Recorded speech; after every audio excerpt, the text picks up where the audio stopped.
This is the last part of Critical Moment, and we are seeking for the advice. Kun Harold, your advice please for expat working with the Thai people.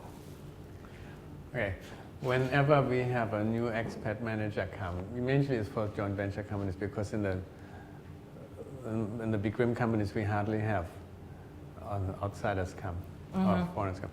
So the first thing I tell them is, don't expect that we want you to perform anything fast. Okay, Yeah? you give them warning. Yeah. So I tell them, please don't feel pressure that you have to show us how great you are. Yeah? What I like you to do is listen. Find out what's going on, listen to the people, try to understand what we're doing and how they're doing it. Yeah? So, number two, once you are in that position, or even whenever you have opportunity, find out where you can help them. Okay. So is there something they can't solve but you can solve? Is there some relationship with a company abroad that you may be able to solve in a better way than them? Then do that. So then the people in the company, they will see, number one, you want to listen, you want to know. Number two, you can help them. Yes. So that's the time when you can start to manage.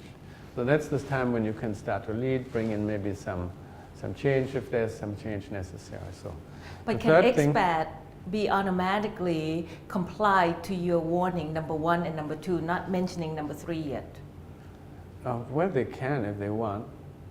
So the other thing I tell them is, I think in Thailand, unless you are in a company that has constant change of direction, which sometimes happen in American-led companies, I think slow is fast and fast is slow. So if there needs to be some change done, make sure you have enough people supporting that view. Talk to them, spend time talking to them.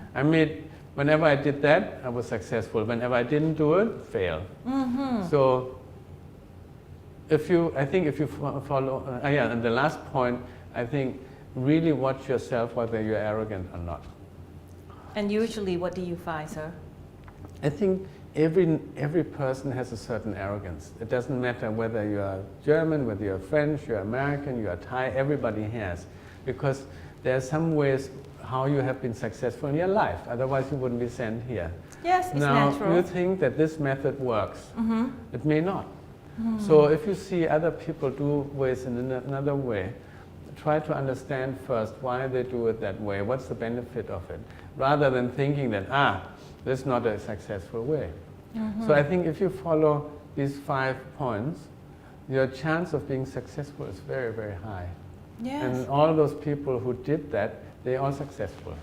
Did they have to take some time complying to those requests or warnings? Yes, and I give them time. Okay. I tell them, because the thing I'm most afraid of is they come in, they think that we expect that they change the organization and show how great they are, and they mess up the whole thing. And then we have to come in and find out how to fix it, their relationship with the staff, and we lose a lot of time, we lose income, we lose atmosphere and so on. But if the companies are growing anyway, you know that the leader, they can do something, but they can't. It's not only the leader who will make the success of the company.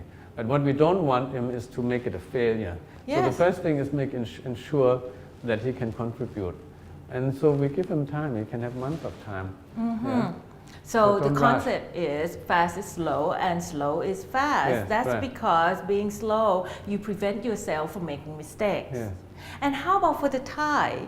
Now, I know that our country has been open for many centuries, and nonetheless, we still have that Thai culture within us, and that is สบาย ไม่เป็นไร Do you see that as our weaknesses, and what do you advise for that? Okay, if let's say for the Thai to work with the Farang, Yes. of course there are many types of Farang. So and we cannot escape now because of AEC opening. Yes, so there may be Malaysian come and Singaporeans come and Correct. All kind of person. I think the same. First of all, I think we have to give the person a benefit of doubt. Say that person probably comes here and wants to create some benefit. Yeah? Secondly, we have to understand that that person probably thinks he's under a lot of pressure in a foreign environment. So and thirdly, that person will benefit from some good advice. So some people can take criticism, some people can take it less, but everybody can, if you find the right way of talking to a person, and more like a coach than like an advisor, or like a consultant, or like a boss, then maybe you can try to make them see the light and tell them stories of what will happen, or ask them questions, why would they do it that way, or whether they will like to know how Thai are doing things, or so. So then you can try to create some understanding how they can work. And this Rai attitude, of course, is killing for many people. Yes. But I think the most Thai professionals, they also like to be successful, like to create something good. I think Rai is designed to not hurt feelings. It's not designed to do a bad job. Or to lay back. Or to lay, well, that I don't know. I think there's some people in every nation more laid back and other not laid back. The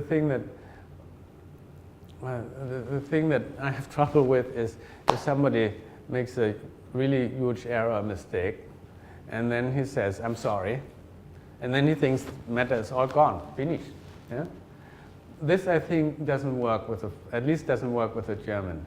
I think what works well is, I have made a mistake because of this and this and this reason. In the future, I will do the following so that something like that doesn't happen. Yes. I'm really sorry that it happened. I take responsible for it in that and that way. And please forgive me. So I think next time I'll do better. If you do that way, then fine, nobody says anything. But if you say that I'm sorry and you think then the whole thing is gone and you don't want to find out what is the reason for it, and you don't want to say is what you're going to do to change that in the future, then that is not professional. And you're not getting anywhere, both So yourself and the company. But I think, I think there are many really professional Thai who would not do that. I think it's more people who lack education, or who maybe have been in an environment in which that works. So if you just explain and say that, fine, of course I accept your apology, what I really like to know in order that you progress and that the organization progresses is what were the reasons, why did you do it, why did it happen, what can we do in the future to prevent it. Yes. And then we both kind of can be happier. Then I think that will work. Now, listening to you, just like talking or listening to a Thai person.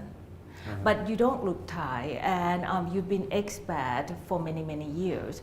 Do you think over the years that you have been in Thailand, have you turned or transformed yourself into the Thai?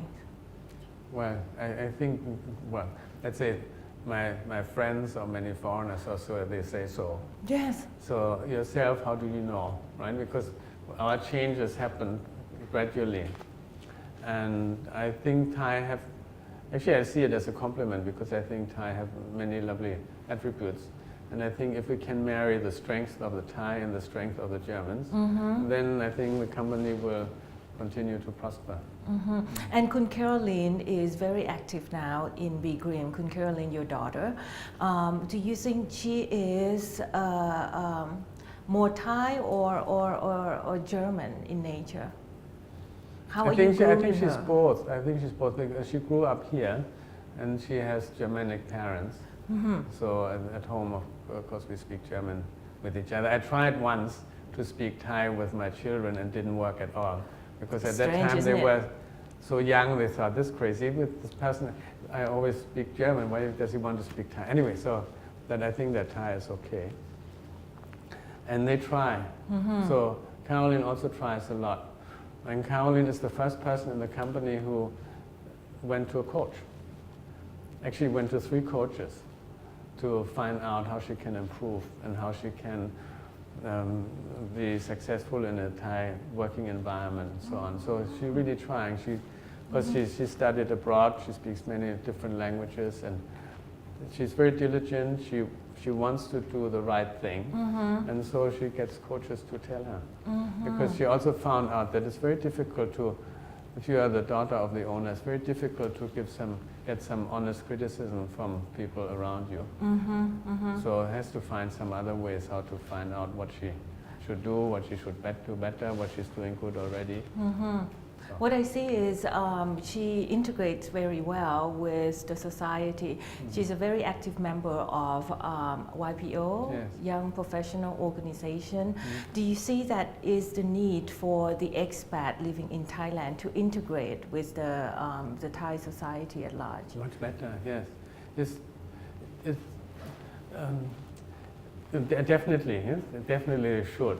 Now the trouble, or maybe the difficulty is that very few expats speak Thai. Yes. And very few Thai like to speak English. So, yes. Yeah, so it's quite good if they go, for instance, to the Rotary clubs that are English speaking, like the Rotary Club of Bangkok or Rotary South, Bangkok And there are South. several now. Yeah, so they speak English. So then they will get some Thai friends. And these Thai friends can be really the advisor. They can talk to them, say, can I talk to you for 10 minutes? I have this problem at my company or my family or whatever it is. And say, what as a Thai or what as a successful manager, what should I do? So I really highly advise foreigners to come here to be part of Rotary Club or Lions Club or Toastmaster and get some Thai friends who like to speak English and then really, really seek their advice. I think that will get them much further. Very well put. So you have to integrate whether you are Thai or expat and try to overcome the cultural barrier by knowing each other from the heart, from the inside. You have learned it all with Kun Harold Ling. So think back, what is your critical moment? Until next time, thank you very much. ขอบคุณค่ะ ขอบคุณครับ